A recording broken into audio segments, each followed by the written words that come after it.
We spawned back here in Japan. This time, we're going watch shopping over here. Double check first. Sure. Let's say on the phone. Sorry? Kuala Lumpur. Yeah, flew all the way. So you're lucky because it came with the invoice. Ah, no way. If it's too tight, you just need to. Yeah, that's fine. This titanium model is very light. It is very light, so careful when it's too light. Yeah, yeah. What do you think? Do you have any steel AP models to compare? Steel. Yeah, What I have on steel. Do you want bracelet steel or just steel, regular steel? regular steel is fine. We'll bring one regular steel. Sure. I've been wanting to buy this for like 3 years now. I always never bought it. Now it's like, why not? Regular steel, Thank you. It's a big, great difference. right? Yeah, Depends which, how you feel about it. yeah. Just you should go for the watch that you like, rather than the one they say you need to pick too. Yeah.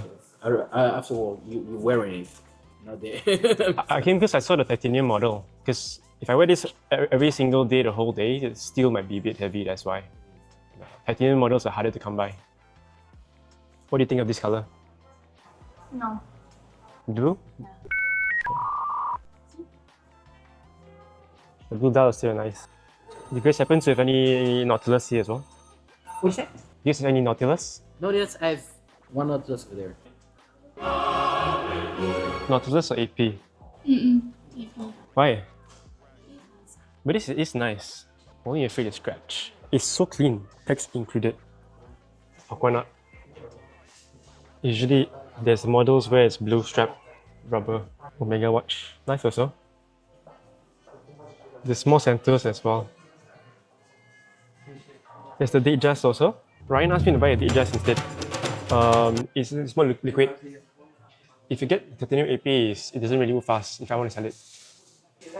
AP? AP. Yeah, I'll take this one. Alright, thank you. You wanna do you have your passport with you today? Right? Yes. Alright. Normally it should work. Let's find out. Okay, let's try. Doing it well, very well. You can choose between USD or Japanese yen. And yes.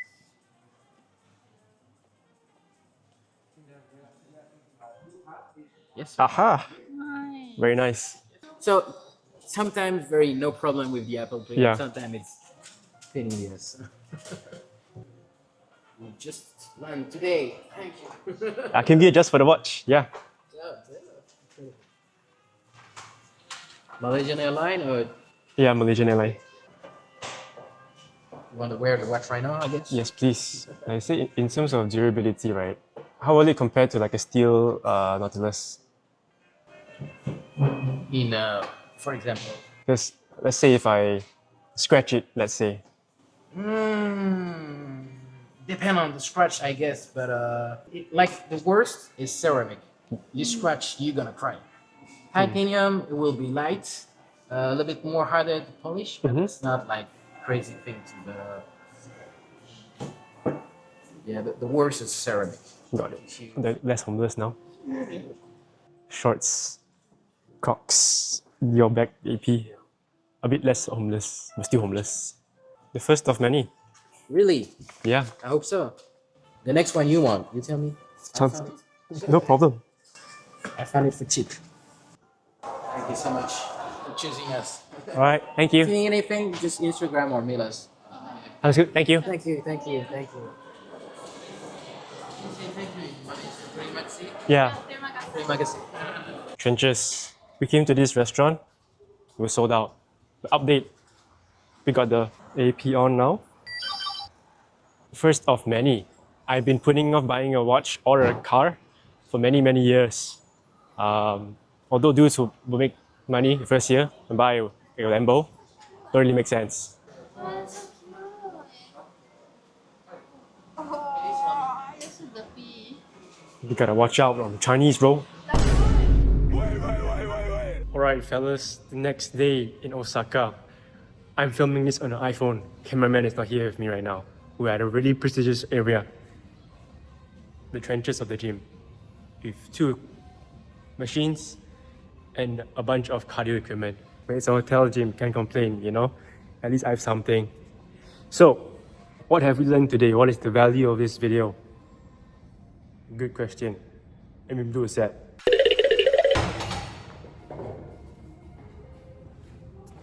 First set done to failure.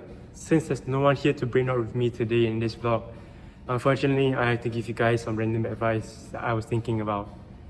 So the supplements. People say, oh, don't sell supplements, there's so many issues from China, yada yada. Look, solutions are very simple. And you don't need to sell some random bullshit anyways. I've been to visit to factories in China, looking at the FDA certs, COA, certificate of authenticity, etc. All you need to do, one, do a third-party lab test. Very simple. In China, it might cost you a few hundred for a simple product. Make sure that's correct. You can even send it again to the US, to some Amazon lab. It costs you 1,000 plus. Like, it costs you like a few hundred, maybe 1,000-ish, just to know that everything is legit. And that's a competitive advantage you guys can use if you guys sell supplements as well. Product aware market, legit, whatever it may be, so sophisticated. Competitors sucks because they don't have real lab tests. They are using fake shit. We lab test ours every month, every 2 months, every 3 months. Here's the proof, here's the lab report. Easy way you stand out from the market. This way, first of all, you know you're selling real legit stuff. You can sleep at night peacefully. You won't get issues into it. Second thing, compliance. Everyone says if you do subscriptions, you're black hat.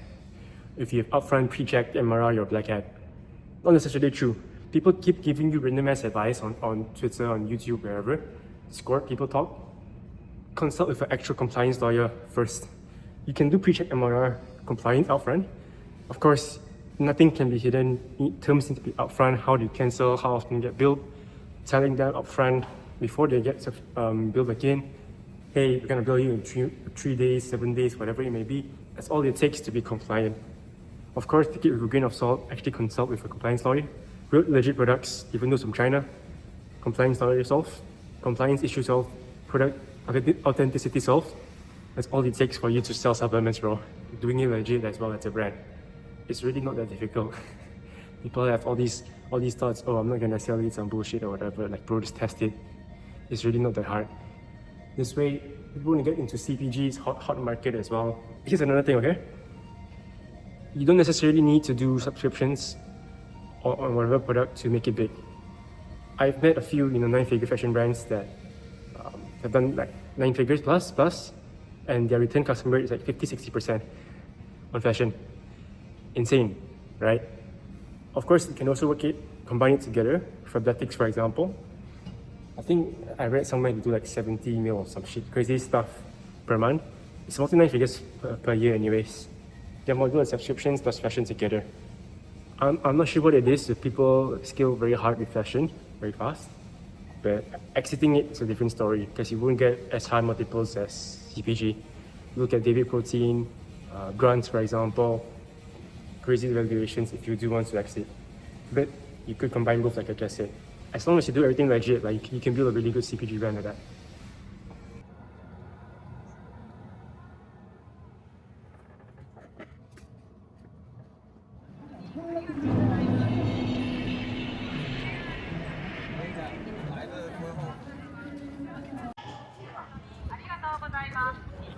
We came all the way here to watch Upin and Ipin in Japan.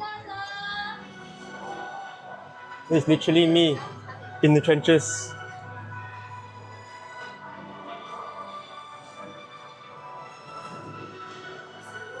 This is the OG life. Shut up, car. What's up? OG life? Have you even stayed in a kampong before? Of course. Sure or not? Of course.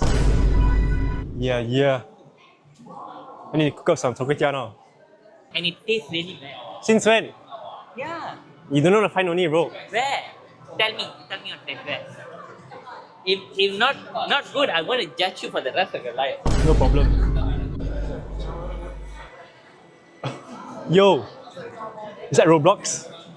No way. That's No, Roblox. those games are in Roblox.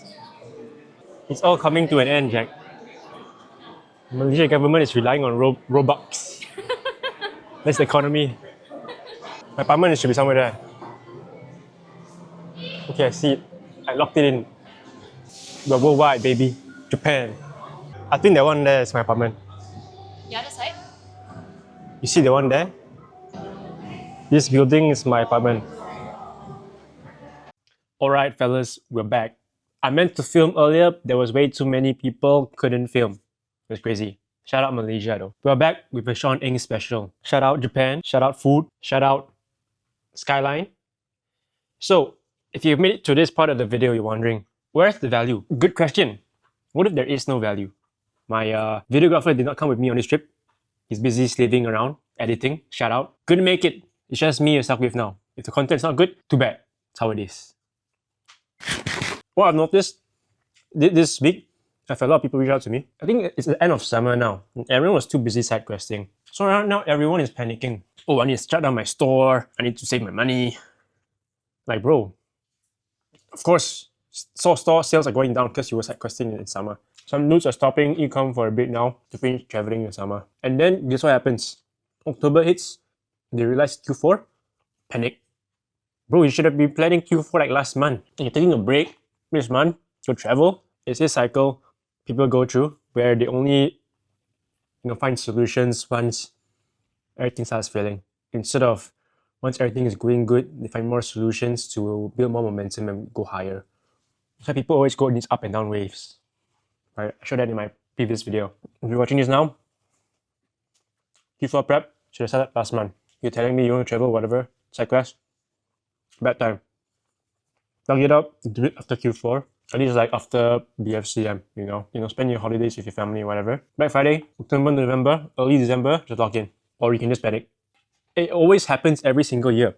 These dudes will just randomly panic. October, November, same thing for us with clients, bro. Randomly, we have so many people wanting to work with us during those months because they realized they fucked up, they didn't plan it. Bro, I've been telling you, since last month, log in. What do? Nothing. This food is good. So here's the agenda for this video. Besides watch, shopping, food eating, we're gonna go to Kobe on Friday. To me, the student of mine. And we're gonna walk through some business things, and I'm just gonna show him a bit of how to scale further this Q4. And you guys will be strapped along this video as well, learning alongside him. Also eating Kobe beef is from there. Shout out. Alright, fellas. So, watch review. As you guys can see, I bought a titanium AP offshore, blue dial as well. So I really wanted the titanium ones because I wanted something lightweight enough where I could wear it anywhere. I can wear it to the gym. I can scratch it. Throw it away if anything happens. It's whatever really. So let me tell you a little story of why I decided to buy this watch in the first place. So, if you know me, I hardly ever buy any of these luxury stuff. If you see my previous video, the one in the car, my editor can pull it up. My car cost me $2,000 and it's the same one I've had since I started driving. I've never really bothered to change it. Even everyone in the parking lot next to me is Rolls Royce, Porsche, all these crazy cars. Why I only bring this up is because most people fall into this lifestyle inflation, which I've tried to battle for a very, very long time as well. All these nice cars and watches, do I really want it? Or do I want it just because society tells me this is what I should have when I'm successful? This is what I should be getting. Even for this watch, that's what I thought of for a long time. Because naturally, a lot of you guys want the same thing. When I first started out, it was the same, I wanted the fast cars, the sports cars to impress people. That's how it is. And I've had people also come to me to tell me, hey, I just made my first 100K. I want to buy an AP. That's probably not a very good use of your first 100K you just made. Ecom is a very, very cash-intensive business. And especially if you're not a proper brand yet, you're just drop shipping, the thing can just die anytime. Business isn't going always to be up and up. It's going to be up and down. It's cash flow intensive and it's very volatile. You buy your Lambo, you lease it, you think, okay, I'm making 100K per month now. I'm going to make 100K per month for the next 2 years. That's not always the case. It can totally drop to zero as well. Which is why you see, when I first started out in 2020 during COVID, there was a lot of gurus who flex the Lambos as usual. Then suddenly, in recent years, you see them post, oh, I need to downsize and sell my Lambo, etc. Same reason. They didn't have the means to buy in the first place. And a lot of people fall into this trap. The goal is not just to make money quick and then just blow it. The goal is to make a shit ton of money fast, of course, but be able to preserve it and grow it long term. So there's better use cases of your money. And there's nothing wrong if you buy a watch or a car because you really like it. Some people really like to go race with their cars. They're really into that. For sure, if you're into that, go spend your money. But for me, if I buy a car, it's just to flex on others. That's probably not a good way of me to spend my money. Of course, if I have too much, I'll blow it however I want. But you're not really buying it because you like it then, right? You're buying it because society tells you that's what you should get. You hear people talk about this all the time, loss of inflation, whatever. But I think it's even more important in our niche because, like I said, it's super cash flow intensive and super volatile. You can lose everything very, very fast. I did this purchase so long already. I'm so late in this journey. This watch to me, if anything happens to it, I scratch it, it gets stolen, I won't be phased at all. I'll just get another one without issue. I think that's the mentality you should be going into, purchasing these type of luxury items as well. If not, you see people like they buy these super expensive cars and then they have to baby it or whatever, which is fine, but like I want to enjoy it to the fullest. That's something for you guys to reflect on. For me as well, even though we've made so much money, I constantly watch this video by Homozy on how he spends his money and the things that you get the most joy out of. So even for me, from all the things I've tried, even like the fancy clothes, the fancy materialistic goods don't give you really as much joy. The novelty wears off after a bit, I still enjoy it every single day I'm wearing it. Whereas if I get an RM, I'm just getting it to flex, not because I enjoy it. So in that case, the purchase was worth it for me. But if not, then you need to really reflect on the decisions you make. So spending on things like experiences, traveling, even private jets are very nice. These type of things, make sure you just spend wisely, is what I'm trying to say, right? Spend on things that genuinely give you joy. That's my snippet on some philosophy on why I decided to buy this watch and what you should be looking out for. Because I think I covered in the previous video as well. Growing long term is not about learning how to go as fast as possible. It's about learning how to manage your downside. And your downside can be spending money on ridiculous things and then don't have cash flow to scale up further. But besides that, this is just the first part of the Japan vlog. In the second part of the video, we're heading to Kobe to meet a student of ours in Evolve. We're gonna be split testing ice cream this time, trying Kobe beef, of course, and then going into some Ecom secrets. We're gonna be covering, mindset, building confidence, starting your own store while you're working a second job. We're also gonna go through, how to start a supplement brand, what you need to do to be compliant, as well as things that you need to know going into Q4. See you then.